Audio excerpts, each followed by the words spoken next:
வங்கக்கடலில் நிலை கொண்டுள்ள காற்றழுத்த தாழ்வு பகுதி காரணமாக சென்னை, திருவள்ளூர், செங்கல்பட்டு மாவட்டங்களில் கனமழை முதல் மிக கனமழை பெய்யக்கூடும் என்றும், டெல்டா மாவட்டங்களில் கனமழைக்கு வாய்ப்பு இருப்பதாகவும் வானிலை ஆய்வு மையம் தகவல். கடலோர மாவட்டங்களில் பெரும்பாலும் மழைக்கு வாய்ப்பு. மழை அளவு ஏற்ற இறக்கத்துடன் இருக்கும் என்றும், இரவு நேரங்களில் மழை அதிக அளவு இருக்கும் என்றும் தென்மண்டல வானிலை ஆய்வு மைய இயக்குநர் பாலச்சந்திரன் தகவல். திருவண்ணாமலை தீப திருவிழாவை ஒட்டி அமைச்சர்கள் ஏவா வேலு, சேகர் பாபு உள்ளிட்டோர் பங்கேற்ற ஆய்வுக் கூட்டம். பக்தர்களின் வசதிக்காக 3408 பேருந்துகள், 24 தற்காலிக பேருந்து நிலையங்கள், கடந்த ஆண்டை காட்டிலும் இந்த ஆண்டு கூடுதல் வசதிகள் ஏற்படுத்தப்பட்டிருப்பதாக அமைச்சர்கள் தகவல். திராவிட அரசு ஆன்மீகத்திற்கு எதிரானது என்ற பிம்பத்தை நொறுக்கும் வகையில் முதலமைச்சர் மு.க. ஸ்டாலின் செயல்பட்டு வருவதாகவும் விளக்கம். தெலுங்கு பேசும் மக்களை இழிவாக பேசிவிட்டு கைது நடவடிக்கைக்கு பயந்து தலைமறைவாக உள்ள கஸ்தூரி சென்னை உயர்நீதிமன்ற மதுரை கிளையில் தாக்கல் செய்த மனு விசாரணையின் போது நீதிபதி ஆனந்த் வெங்கடேஷ் கஸ்தூரிக்கு கடும் கண்டனம். தமிழ்நாட்டிற்கு தெலுங்கர்கள் வந்தவர்கள் அல்ல என்றும், ஒரு பகுதியாக வாழ்பவர்கள் என்றும் அறிவுரை.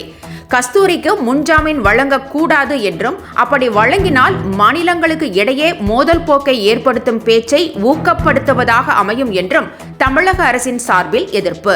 தீர்ப்பு நாளைய தினத்திற்கு ஒத்திவைப்பு. சாதிவாரி கணக்கெடுப்பு நடத்த ஆணையம் அமைத்திருப்பதாக வெளியான தகவலை மறுத்திருக்கிறது தமிழக அரசு. சாதிவாரி கணக்கெடுப்பு நடத்த ஆணையம் அமைக்கப்பட்டிருப்பதாகவும், விரைவில் அதிகாரிகள் வீடு வீடாக வந்து தகவல்களை சேகரிப்பார்கள் என்றும், சமூக ஊடகங்களில் வெளியான செய்தி உண்மையில்லை எனவும், 2020ஆம் ஆண்டு முதல் இதுபோன்ற வதந்திகள் பரப்பப்படுவதாகவும் விளக்கம்.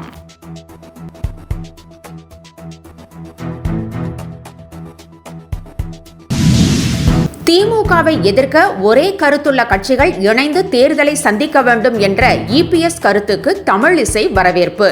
இதுகுறித்து பாஜக தேசிய தலைமை ஆலோசித்து முடிவு செய்யும் என்றும் கருத்து.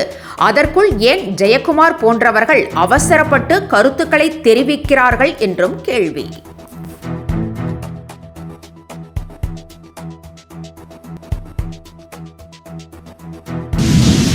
தமிழகத்தின் பல்வேறு மாவட்டங்களில் பரவலாக பெய்து வரும் கனமழை. மயிலாடுதுறை மாவட்டத்தில் பள்ளி, கல்லூரிகளுக்கு இன்று விடுமுறை. மாணவர்களின் நலன் கருதி முன்னெச்சரிக்கை நடவடிக்கையாக விடுமுறை அளிக்கப்படுவதாக மாவட்ட ஆட்சியர் ஏபி மகாபாரதி அறிவிப்பு.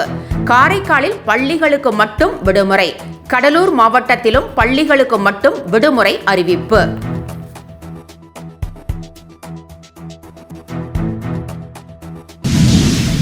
AI தொழில்நுட்பத்திற்கு மாறுவதில் இந்தியா முன்னிலையில் உள்ளதாகவும், அதன் வளர்ச்சியில் இந்தியா சராசரியாக 26% உள்ளதாகவும் பாஸ்டன் கன்சல்டிங் குழும ஆய்வறிக்கையில் தகவல். ஃபின்டெக், சாப்ட்வேர், வங்கித் துறைகளில் AI தொழில்நுட்பத்தின் மாற்றம் அதிகரித்து, அதன் மூலம் இந்திய நிறுவனங்கள் சர்வதேச அளவில் தங்கள் நன்மதிப்பை உயர்த்தி வருவதாகவும் ஆய்வறிக்கையில் குறிப்பிடப்பட்டுள்ளது. நீட், கியூட் உட்பட தேசிய தேர்வு முகமை நடத்தும் அகில இந்திய அளவிலான தேர்வு முறைகள் சீரமைக்கப்படும். ஆள் மாறாட்டம், வினாத்தாள் கசிவு உள்ளிட்ட முறைகேடு புகார்கள் வருவதால் அவற்றை தடுத்து தகுதியான நபர்களை தேர்வு செய்ய 2025ஆம் ஆண்டு முதல் சீர்திருத்தம் செய்ய மத்திய அரசு முடிவு. சீர்திருத்தம் தொடர்பாக இஸ்ரோ முன்னாள் தலைவர் ராதாகிருஷ்ணன் தலைமையில் அமைக்கப்பட்ட குழு அளித்த பரிந்துரையின்படி சீர்திருத்தங்கள் கொண்டு வரப்படும் என்றும் தெரிகிறது. மகாராஷ்டிரா மாநிலத்தில் பாஜகவை சேர்ந்த முன்னாள் மத்திய அமைச்சர் ராவ் சாஹிப் தன்வே தொண்டர் ஒருவரை காலால் உதைத்த சம்பவம் சமூக ஊடகங்களில் வைரலாகும் வீடியோ. பாஜக தலைவர்களின் செயல்பாடுகள் இப்படித்தான் இருக்கும் என்றும், அவர்கள் எளிய மக்களை மதிப்பதில்லை என்றும் பல்வேறு கட்சி தலைவர்களும் கடும் கண்டனம். என்றும் உங்களுடன் மை இந்தியா. முக்கிய செய்திகளை உடனுக்குடன் தெரிந்து கொள்ள சப்ஸ்கிரைப் பண்ணுங்க, பெல் பட்டனை பிரஸ் பண்ணுங்க.